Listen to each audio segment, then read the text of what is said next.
49. It's kind of like. Looks like the school clock at 2:59. Just not quite getting over that hump.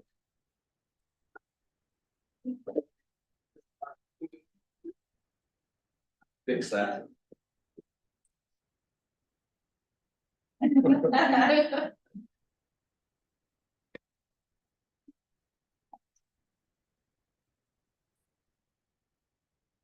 We are live.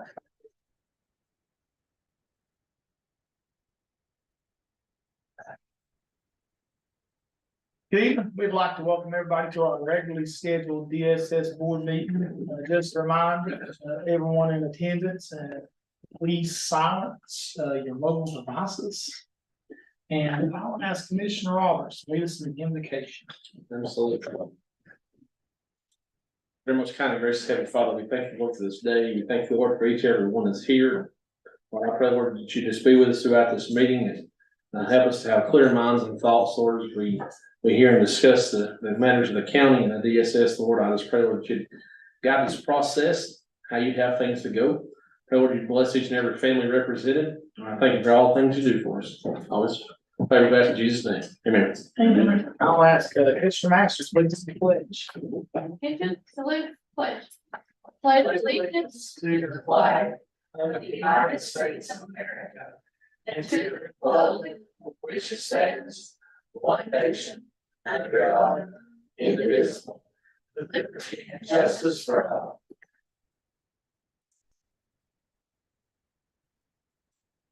Item number 5 is the ethics awareness, conflict of interest reminder.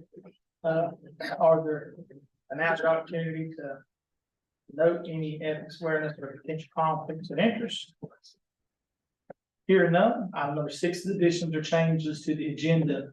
Are there any additions or changes to the agenda that need to take place tonight?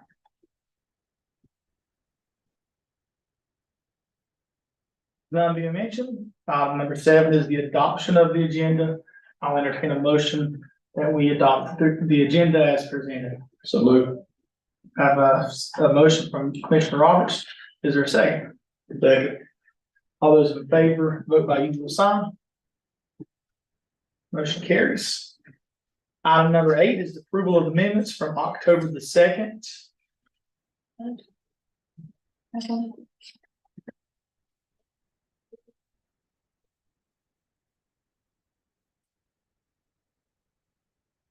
Were those sent to us, Taylor?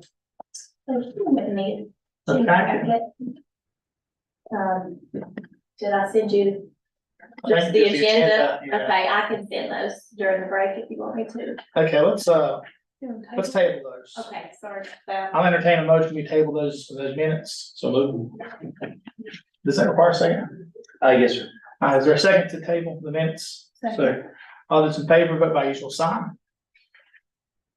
Item number 9A is our is an update on the DSS supervision piece that we were discussing at the last meeting. I'll ask our director to come forward. So last meeting we were talking about some rare cases or some instances where we've had some kids that we've taken into custody that they're really primarily some criteria. They fell into a niche, and finding placement was difficult. Was proving difficult for some of those kids, and they had to spend an extended amount of time in the care of our social workers while the placement was located. So we discussed the need to address that with maybe some volunteers to coordinate with and supervise those children with a social worker at all times. And we thought that would be a way to kind of reduce the workload on our social workers, as well as overtime. We thought it would be beneficial all the way around. So we asked, I think we asked our county attorney to look into the legality of doing that. And I think that our Wendy also contacted the state to get some guidance as well. So, I guess I'll defer to our county attorney if that works for you, and then we'll follow up with Wendy as to what she found out at the state level. Yes, sir, and statutorily, I've not found a prohibition on that I've located that says as to how we go about doing this or not do this. The main issue that would need to be addressed is the concern over potential for liability of the county, because folks that are either our volunteers or in our employ are going to be our responsibility. So we would want to make sure that we have certain criteria, background checks, training regimen, that we have folks that are going to be trained and qualified and knowledgeable of how to deal with children who've been removed from their homes, who may very well be dealing with various trauma and other things they've been exposed to, and how the folks are going to be working and assisting DSS would be able to integrate into that and do so in a way that they have the skill and training and background, and that we can feel comfortable knowing that there's been a qualified background check that's been conducted and a training course. Now, I'll defer to Ms. Boone as to what she's comfortable with as far as training, whether that is licensed foster care, home placement type training, or whether it's going to be some additional training. The social workers in our employ, as the board knows, are well qualified, generally have a degree in social work, and that's probably one of the higher standards as far as training that's out there. But there are lower standards of training that we can potentially provide to folks so that we can get them up to speed and feel comfortable with them assisting in this role. So I've not had a chance to talk with Ms. Boone about that, so I hope I am not stepping on any toes or moving in a direction that she might or might not be comfortable in. Yeah, not at all. And honestly, you know, as far as reaching out to the state, it was kind of minimal as far as what is required, and actually was told by multiple resources that there's not policy, there's not training, there's not anything that is formal like this. They said really all that would be needed, they didn't even specify training there was no training. They said, you know, a background check and a confidentiality agreement that was all that was required. And of course, some sort of, if we are going to pay these volunteers or, you know, whatever it may be, some way to do a contract with them, an agreement with them. I have seen several emails flying around between multiple directors of just this need across the state. I mean, it is rampant right now. I shared with Brandon on WA, because there was a special report done with Jackson County DSS, and they actually went into the needs there, you know, of children in the office and all that. So it's rampant across the state. So the emails are flying right now as far as what they are currently doing to support this. Actually, it's all over the board. So we have everything from them paying their social workers double time and a half, to stipends, to contracting with like security agencies, contracting with they said they don't really have like anyone outside of DSS that they're contracting with, but you know, just no one has done that yet other than like these private companies, and then paying their staff additional. So really, you know, it's just people are having to find out what works for their county and doing it. Okay. So, and kind of, you know, we have not had this situation occur yet. I don't believe, correct me if I'm wrong here, but you know, some DSS agencies in some counties are even having adults that they can't find placement for. So you have, you know, social workers staying with adults that are in, you know, the guardianship of a DSS as well. So I think it's statewide. It's just a problem that's, you know, agencies across the state are scrambling to kind of cope with, and right now, we don't, we don't have any kids that are without replacement, correct? But we want to be prepared, with a plan for, should we have one. When we have one, we can't find placement for, that's really not the time to have a plan for how to provide that supervision. And a lot of these children and the adults that, could fall in this category too, have pretty extensive needs sometimes, and they require, the supervision of two adults. I kind of thought, of our visitation workers, what do our visitation workers receive far as like in-service training? Training.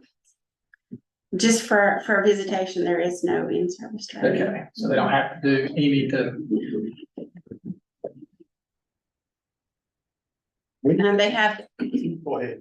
I was just gonna say, they do have some school, the current one that, yeah. But as far as like specialized training or pre-service. Yeah, have you guys, your team, talked about this in the office and brainstormed and talked about some type of plan or weighed out different options? Well, I think that's kind of what we were doing, trying to work on to see, what can we do as far as state, what is that required? And what do we as a county want to kind of put in place? So yeah, we haven't came up with anything other than, if this happens, it has been staff that's doing it. So yeah. I really, as far as DSS goes, it's obviously gonna be a budget issue, we're looking at having to pay folks. And then we need to decide as a county do we want to require some training, or at least maybe a short in-service and like a day long, something, and what that might look like. So really we can decide what we want to do. And, Ms. Hart, I kind of see this issue too, as kind of even being, an issue that even money, really, if we had unlimited funds, that we couldn't solve with money because of the size of our staff. So if you have 5 social workers, providing around the clock. Well, that's what I was gonna allude to when you mentioned double time and a half, I don't think it's about the money. It's about your burnout, Yeah, we that's talked about burnout at the I last agree. meeting, your people getting burnt out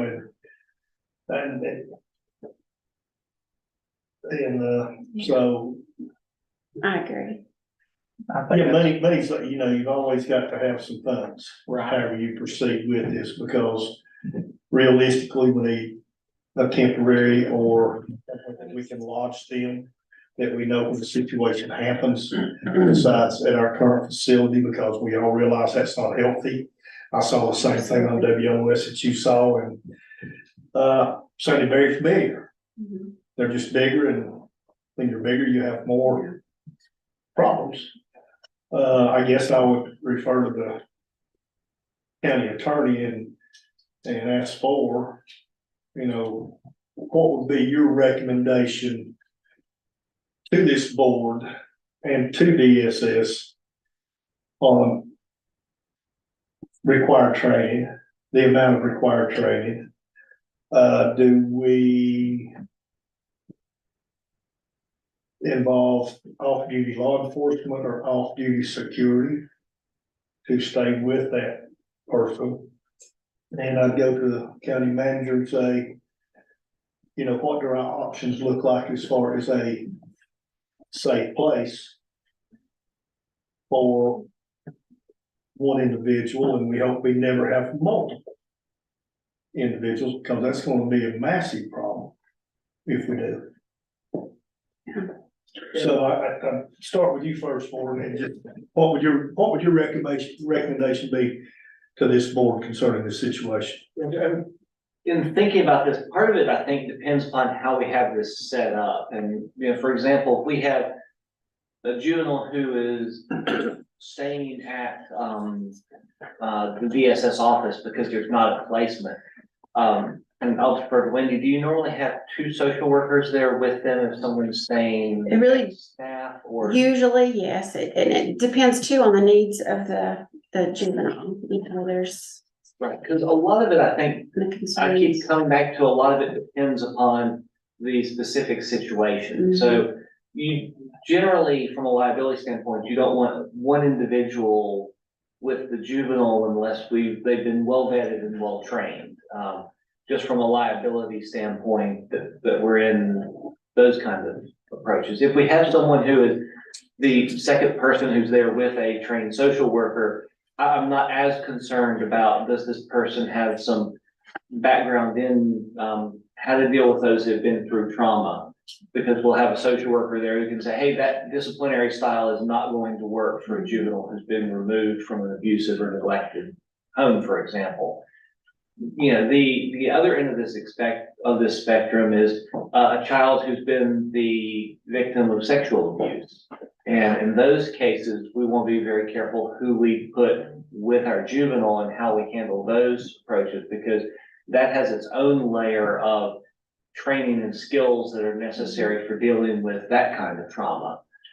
So I think there's not necessarily going to be a one size fits all. I think it is certainly the background check and confidentiality agreement is important. And then we need, I think, a base level of training that we feel comfortable with for folks that are able to properly handle disciplinary issues and relationship issues as they come up.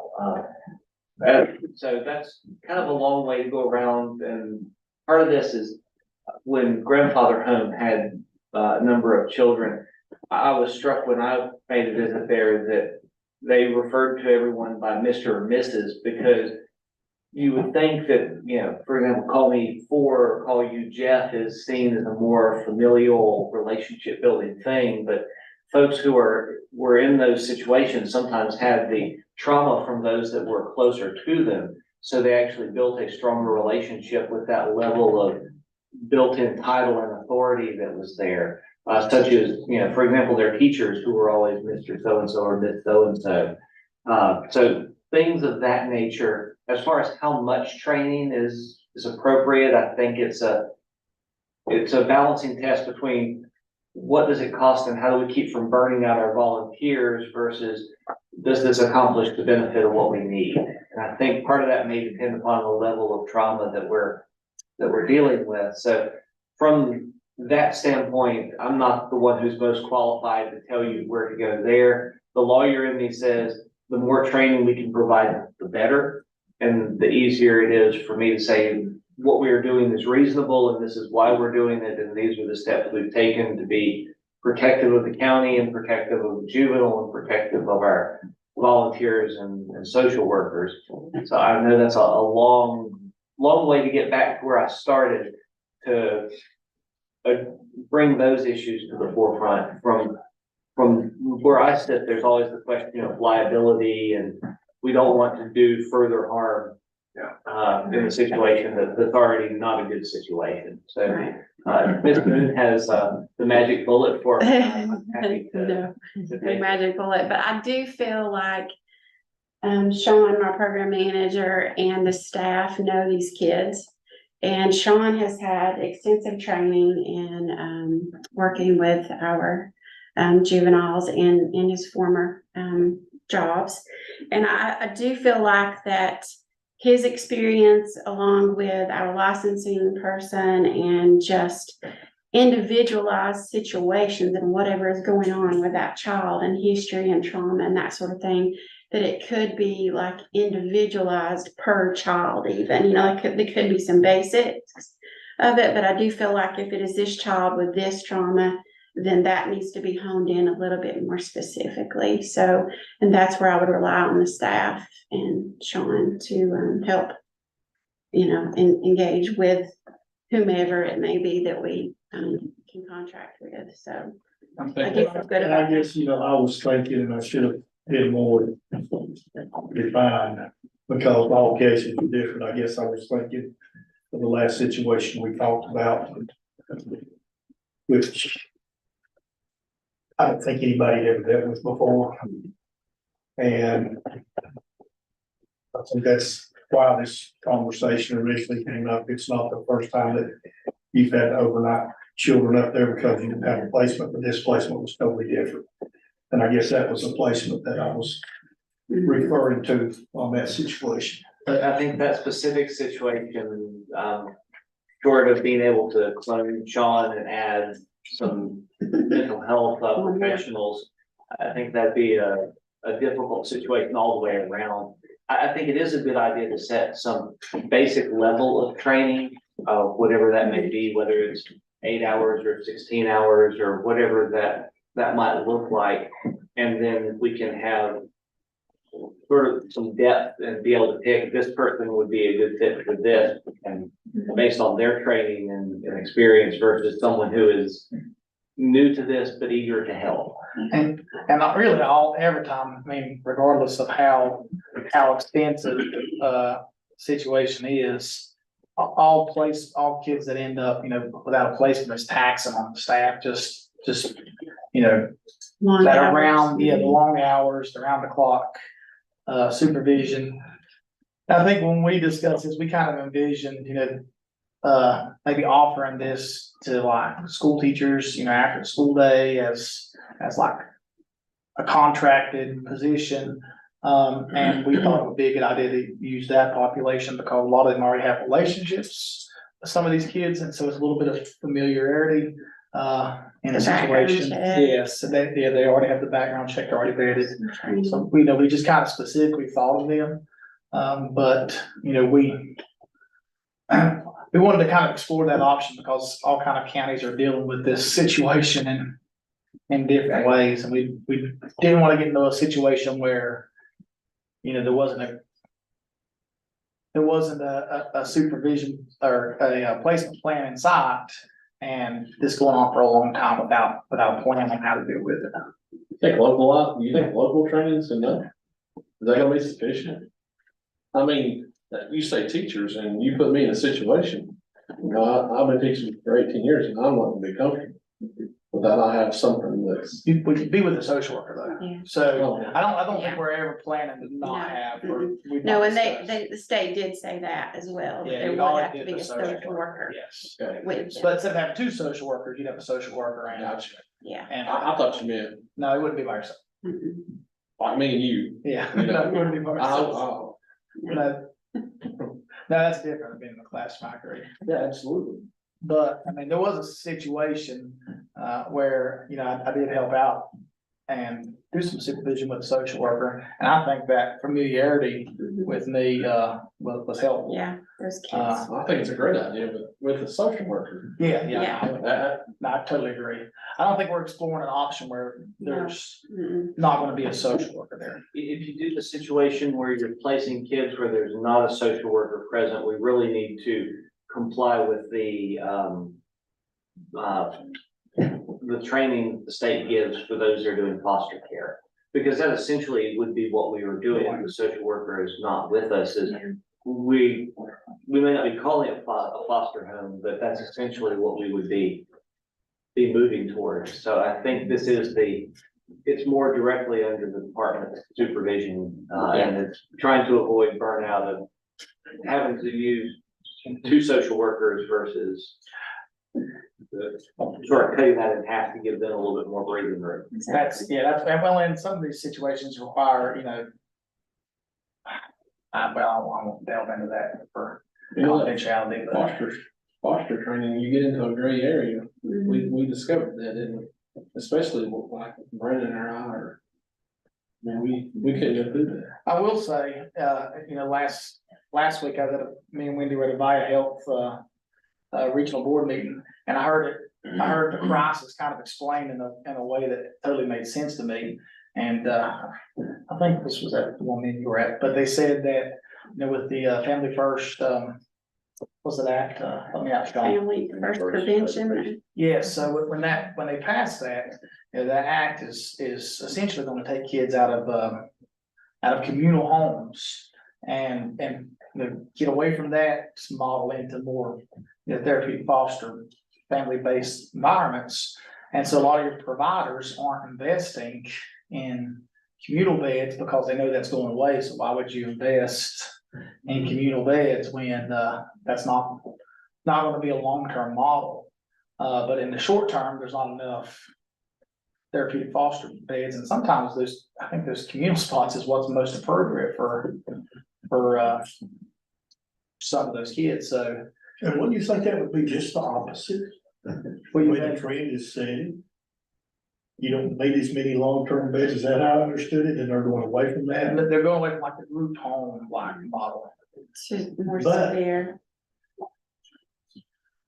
but like But am I mistaken with the research and the numbers, that everybody is struggling getting enough foster homes and people licensed to handle this situation? They And are. that's why we're having group homes, so Well, some of that though, Jeff, is because of the needs of the child and the foster parents, yeah, they're not trained. So yeah, their needs become so much more, like us, we don't Yeah. have any therapeutic foster care homes, correct? correct. Black Mountain, there's a few, maybe a couple, two-ish in the area. It's just, Yeah, it's the federal shift and it started back 2018, 2017. I mean, so this thing's been progressing. yeah. And basically at the federal level, they decided that they were going to stop funding group home settings. But don't they have it backwards? Well, we can talk about. I mean, common sense? Yeah. So their idea was that when they look at research, which is correct, kids that are coming out of foster homes do have a better outcome than kids that come out of group homes. And I Yeah, can, I can but- say that, y'all. But their solution was, hey, we're just gonna cut off the federal funding to group homes, force group homes out of business, so that will force communities to grow foster homes. Well, you can't force Thank you. foster homes And some of the kids, and the teenagers being the primary one, so. and some of the kids that end up in, those group settings have blown, individual plate foster, their needs are higher than what Yeah. two individuals can provide.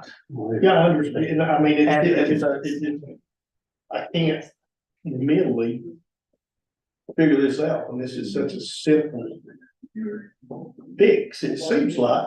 Why would you do away with something? Because, it's like I said, you can't force. And then, for us as Mitchell County, we don't have any therapeutic fostering homes, nor do we have the ability to train. Am I correct in saying that? Therapeutic fostering. So, yeah, I can see the research. But it looks like they've got it backwards and there's no common sense put into a thought process here. And that has pretty much been the consensus at the treatment level, at our level, since they rolled this out, was this doesn't make any sense. You're gutting the system that actually is the safety net, it helps keep these kids safe. And you're basically gutting that, which now has produced what we've got here with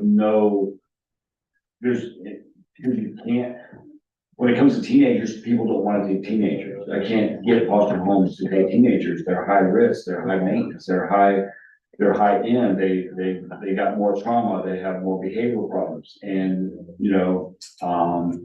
and that's a hard sell. But a group home can take those harder kids. One is that they've got a greater support system, you can have one kid will wear you out. And the only reason you get through that shift is, you're only there for 8 hours. You can pass that kid on to somebody else and that's how you keep going. In a foster home, you can't do that. Someone doesn't come in to relieve you. You're 24/7. And so the whole system, my thing is that that's what happens when you get politicians involved with social work and they start making decisions based upon their perception of what the problem is versus what the reality is, and now we're stuck with what we have. We're not all that bad. Some of us will get an answer, Sean. I was thinking, totally failed. Yeah, so I guess what, do we wanna, how do we wanna move forward just for the sake of time with?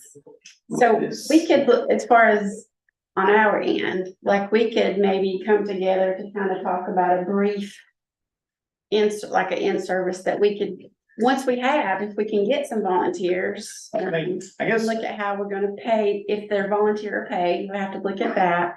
And then some sort of training module, like we could present that and share or whatever. I think there's three things we have to decide. We have to decide, number one, we're gonna ask for people to volunteer. And I think we can find volunteers. I think you'd probably get more consistency with some like contracting with some folks, not necessarily employees, but just contracted individuals, kind of like we do with subs at school. So we gotta decide, pay them or volunteers. Then we gotta decide, what kind of level of training. And I think the third factor is where, DSS, the building is not optimal. So I think there's three things we have to look at. Does everybody agree with that, Sean? You think that sums it up, or? We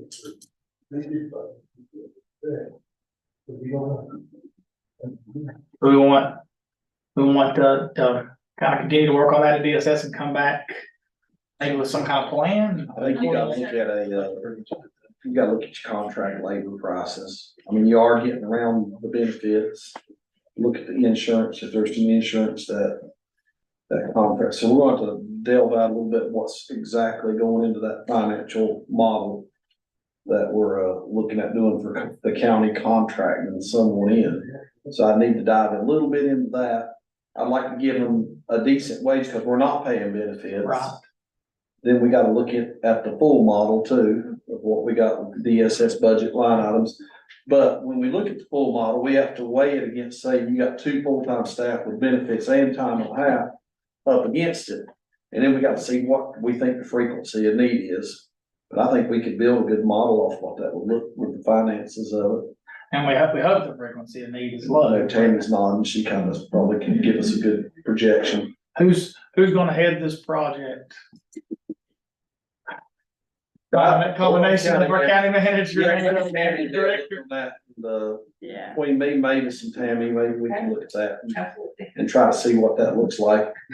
I think what we really do need to put together is a comparison to say, when you're bringing that extra staff person, what it looks like on our budget versus that contract worker, and look at that savings amount, because we're getting the full amount of the benefits impact and the time and a half where we're taking that out. So I'd like to show a savings model to this board to show how much it saves, and to the people in the live stream to show how much it would save by doing it, because there's savings to be had. Well, I mean, you're paying a premium through right now, at least time and a half with overtime. So Alan, Tammy will work, and Glenda as well, work on the position in finance, and Wendy and Sean will discuss training model. Sure. And Be available if you need me, sir. There's some legal oversight and all of it. Does that sound reasonable to everyone? Nothing, I guess there's nothing to vote on there. All right, that brings us to item number 10, our director's update. So hopefully this is a nice segue from our previous discussion. So I want to share some exciting news for our little county. Mitchell and Yancey County have been selected as a statewide pilot for the Safe Babies Court. So this is an approach through the Office of the Court, as well as the 0 to 3 initiative. And it is an approach to help children in care find placement quicker. So this Safe Babies Court targets birth to 3 years old. You're saying safe, SAFE? Yeah, Okay. SAFE, Safe Babies Court. They're targeting the 0 to 3 population, and that's obviously because of the attachment and bonding with a new baby and a mom, and that those first couple of years are so crucial for little ones. So, we're hoping that this is going to give them less time in the system. And I do have a handout for you. But it is, this has been going on in other states, but North Carolina has looked at this in the past, but they haven't really been ready to tackle this. So they have chose us in Yancey County as well as New Hanover. So we're the only 3 counties in the state who's going to be doing this. And what this means is that it is a kind of a collaboration with a community care manager, as well as DSS, the judges, foster parents, attorneys, the social workers, obviously. And so it is kind of like this intensive wrapping around this family to try to get this infant or toddler out of custody quicker. So I'm really looking forward to really being a pilot for this. I think that it really ties in my former career doing early intervention along with DSS. It kind of meshes the 2 worlds, and I'm really excited about that. It will be kind of, we have our local community child protection team. It's kind of, that will kind of be around that as well. So that team will hear updates and be a part of the decision-making for this. But the care manager will act as kind of a liaison between DSS, the court, and all of the providers. And there's going to be court that will be held more often. Currently we have 2 days a month for court. This will be a different court date, but it is up to that care manager to make sure that like all the reports and all of that, like really the brunt of it falls on them. I mean, it would involve the social worker to be present for these court hearings and meetings, but it really is like this intensive support for families. And it's voluntary for our families.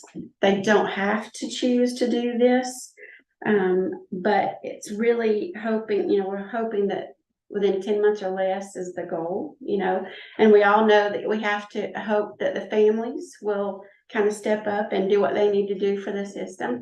But yet hopefully this is to kind of look at those gaps, and if they can't get therapy here, then we try to find it here for them and what that might look like. So I'm really looking forward to this. And Judge Eggers-Grider is heading this up for both counties, and she is thrilled. She's really dove into this, and she actually held a kickoff event for us and Yancey County.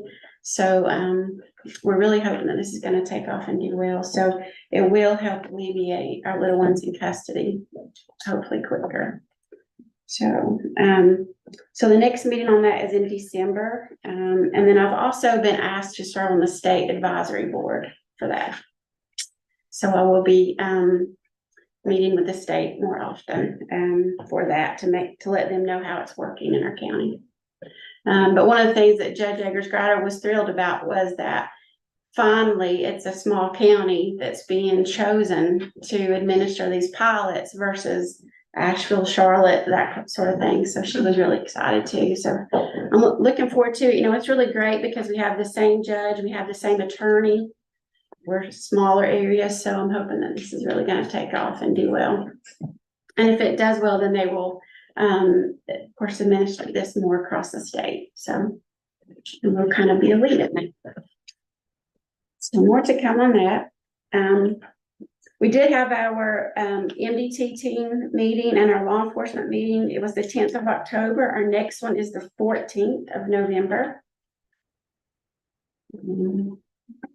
We some of our office meeting. I was just going to ask, do you gentlemen feel like these meetings are beneficial when we? I think they're good. I think the more that we can get to know each other in other cases that we're working involved in, and the people, I think it's helpful. I feel like there's a lot of communication happening, and if we receive a report and they don't agree with our screening decision, I'm hoping that it's opening the door and allowing discussion around those reports and just fluent discussion on both parts. So I feel like it's going really well. So if anyone would like to be a part of those, we welcome you as always. Energy updates, as you know, Jennifer came last month and presented on the energy program. It is booming. They're definitely keeping their heads down with applications, and the supplement payments went out, and it is a mess, right, Tammy? We heard about that today, so there's a lot of cleaning up to do with that as expected. But Jennifer wanted me to share that in October, we have completed 58 applications and spent $23,320. So that's what we spent so far in October. And for FNS, they're rolling out, they seem to be the quiet unit right now, as far as changes happening. But they're rolling along smoothly, and she wanted me to share that for October, we issued $385,000 in benefits for it. That was just in 1 month, so she wanted me to share that. Also on here for updates, we do have our Medicaid expansion going live as planned, unless something changes. December 1. The staff have been participating in multiple webinars for the policy changes and updates. I also attended one of these. It was just like Chinese to me, but it was good for discussion with Michelle and the group, because we were able to talk about fears, our anxiety around that, what this is looking like so far, because already there's multiple applications taking place and the phone calls are definitely ramped up. So people are already applying, even though, it won't kick in until December 1, but they're already taking advantage of that, e-pass and that sort of thing. But the state is continuously updating us on that. We actually have a call Wednesday and Thursday of more updates with that. When we had originally asked for the one Medicaid position, we are in current interview mode. We're doing some interviews for that. So hopefully we'll get them rolling soon. That's kind of where we are with that position. And I did just ask Michelle to be here tonight in case there were any concerns or questions that you might have around the Medicaid expansion, or as far as positions or anything. So we started the process, I'm sorry, I may have said this and I missed it. We started the process of hiring for that extra Medicaid. We're in the interview process. Okay, sorry, I missed that. Yeah. I was still in the process of interview assistance. I'll speak on the fiscal part of that. Yeah, with Medicaid, the dollars tied to that. On my blog. How many applications we anticipate processing? So far, we're seeing a slow uptick in applications. They haven't started climbing drastically yet. We're looking at, as December 1st approaches, those numbers will continue to grow. Right now, I would say we've had an average of 20 to 30 applications in the month of October, with this being steady. As of this past weekend, the state automatically wrote approximately 240,000 statewide family planning cases that meet the criteria for expansion. So currently, caseworkers work 2 months ahead on the annual reevaluations. So right now, we're looking at cases going into their new Medicaid category starting January 1st. So we're already evaluating cases that are currently ongoing for expansion. Yeah. And so far, that transition has went smooth. We've transitioned those individuals at a settled pace. So we hope that continues. But we do anticipate application numbers to it increase as December 1st approaches. I told you incorrectly, those reevaluations are starting February 1st. Okay. But the state's having us go back and reevaluate for the last 2 months. I was hoping they would systematically do those reevaluations, so counties have got to do that as well. How's the workload? So part of the workload is, they're high numbers, but they're still manageable currently. Everybody seems to be transitioning okay.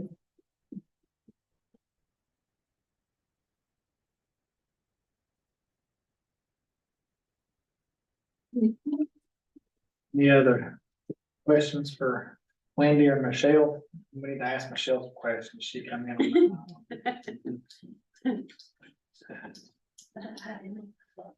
That's all. Good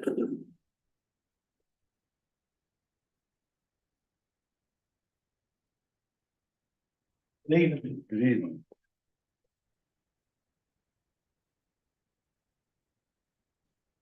Very major going on, but we'll run quick update here.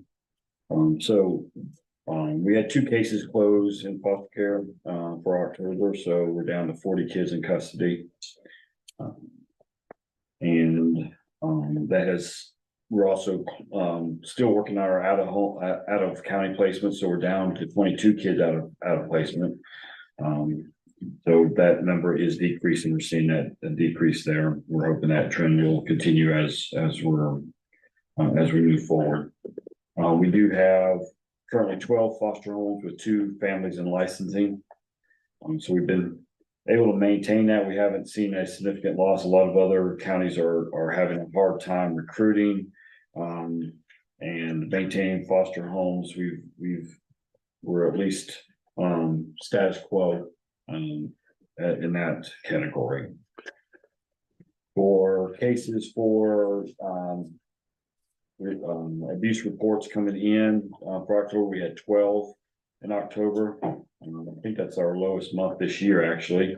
9 of those were screened in, and we ended the month with 13 cases in family assessments or investigations ongoing for that.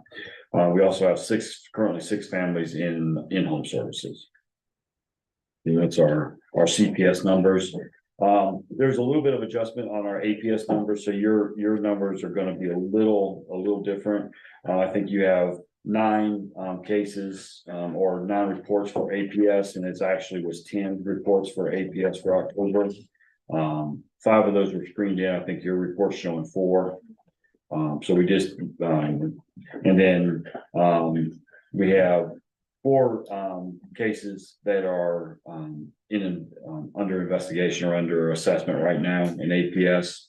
It was 7 current clients being served through 204 or case management services. Then we're still maintaining 2 clients in special assistance in home services. We still have 12 payees. We have 12 guardianship, and then we have an additional 4 guardianships that we have in ARC, which is our contract zone. But we're currently carrying 12 guardians. We had an additional facility complaint this month. And we were still working a facility complaint from last month as well. So we have two complaints currently open that we're finishing up on for at the end of October. Although we've contracted out with our daycare subsidy, we currently have 82 kids being served in Mitchell County. So we have not seen a drop in that. We were wanting to make sure we kept an eye on that. We didn't want to, feel like our citizens weren't getting the services they needed. We were pretty comfortable that they're maintaining that. And they're actually incentivized to provide as many services as possible, correct? Right. Because they're able to pull down, their money from the state and things. So, and then Work First, there was 9 new applicants, and 6 ongoing cases for Work First. So overall, it was kind of a quiet month for both APS and CPS. Number of cases on the front page, there's also a number of cases in foster care assistance in other counties. Is that us asking other counties for assistance or them asking us for assistance? What section are you in again? Or second section, last bullet. Number of cases needing foster care assistance from other counties. So that's other counties calling us saying, hey, can you help? There's a conflict.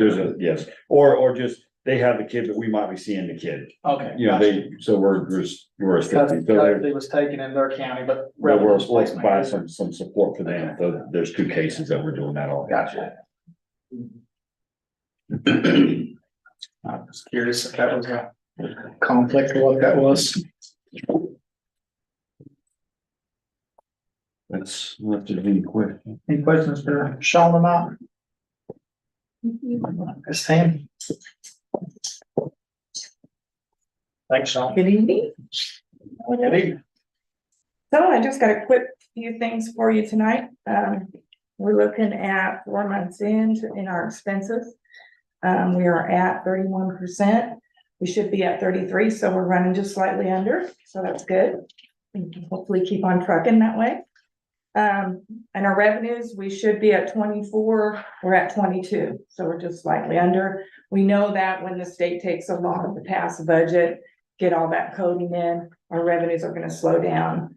They are still uploading those funding authorizations for us to code against, and our revenues should catch up later in the year. We seen that several years now, so that's good.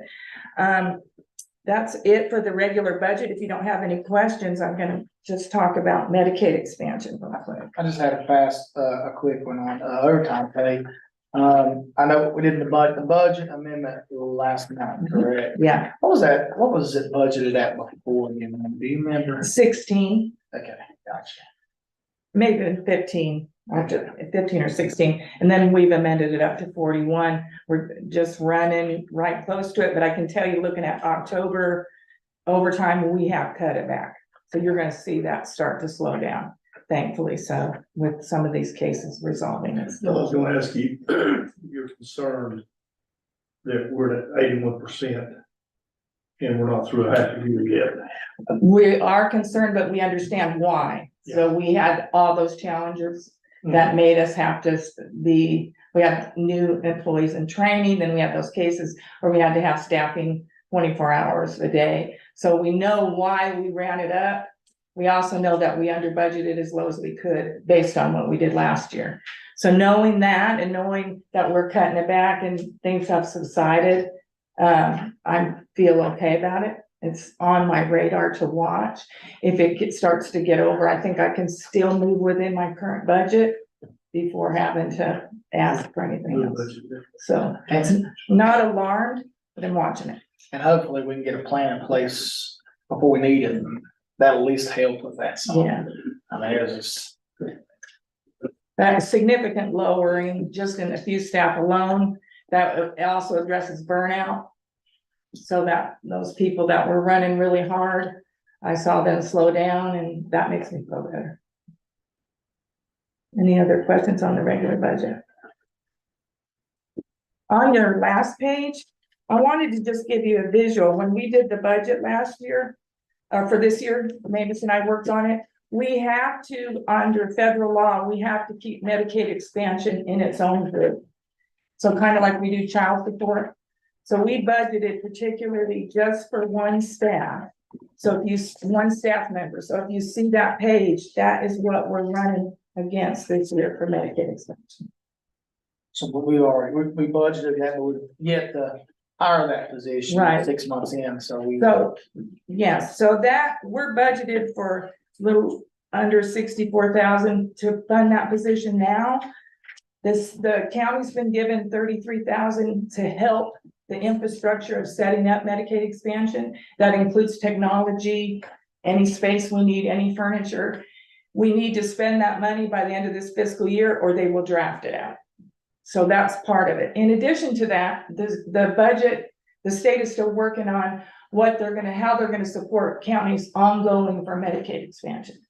They've drafted out some amounts. Mitchell County is looking at possibly 40,000 every year for Medicaid expansion. They broke that down into a month.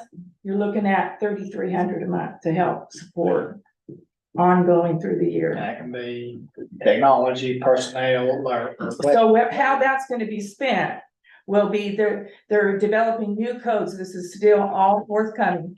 They're developing new day sheet codes that Medicaid expansion workers have to code to pull that funding down, to show that we're using it. And that will forever be a separate entity other than the regular Medicaid workers. How would that work if you have a client that, is eligible for Medicaid under Medicaid expansion, but then they become an employee, they would be eligible for Medicaid under the original, Medicaid guidelines, how would that, would they switch back and forth, Michelle? They can, Okay, yes. gosh, that's awful confusing. So this Medicaid funding can only be used by new hire personnel. Okay. So Michelle's talking about her staff now handling the new things coming in. Unless they're working extra unbudgeted overtime, they cannot pull from this. They have to code to the regular Medicaid day sheet codes. So even though they're handling it now, we can't start pulling that funding down until there's that new hires in place. Or those workers are working overtime because of expansion.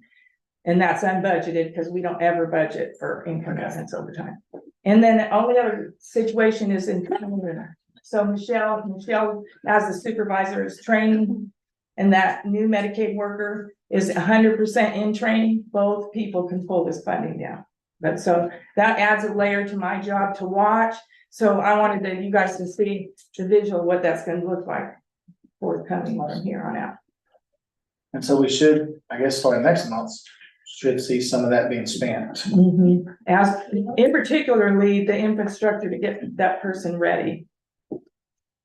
And even if their technology equipment, anything we buy for them, it's federal regulation, it stays with them. Whatever it is, whether it's a computer, a cell phone, furniture, it's supposed to always stay within that program. So will the Medicaid expansion work or only work, I guess, we can only work Medicaid expansion basis? So if they don't, they can possibly code to the ones that Michelle's staff is currently coding to. Gotcha. But they're the only ones that can code to the Medicaid expansion codes. Unless, again, those other workers are working overtime. They would have, that worker would have to determine that that client is ineligible for regular Medicaid programs first. And then look at evaluation for expansion. So they will have to have that knowledge. Can't be vice versa, only one way. Doesn't sound complicated at all. No. So we're watching this real close and hopefully everything's in draft mode. Nothing's been certified at the state, but we're looking at going live 12/1 right now. Thank you, Michelle. I appreciate all the work that's been done there. Any other questions for me? Thank you. Tammy. Thank you. Item number 11 is a closed session for attorney-client privilege. Yes, sir. Is that, yeah, that's all there is. I'll ask, if motion first and then anybody, is that right? Yes, sir, that's correct. Entertain a motion to go into closed session to hold a, attorney-client privilege. Thank you. A motion from Jeff and a second from Harley. Clayton, sorry, I got a motion. Clayton, not having the meeting in the middle of the month is, I'm off my game. You was looking at me.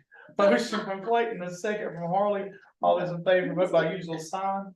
Our invitees are, we'll ask, Tammy, Sean, and, you want Tammy to stay here? Tammy, Sean, and Wendy, does that sound right to you? Okay. And our clerk and our county manager.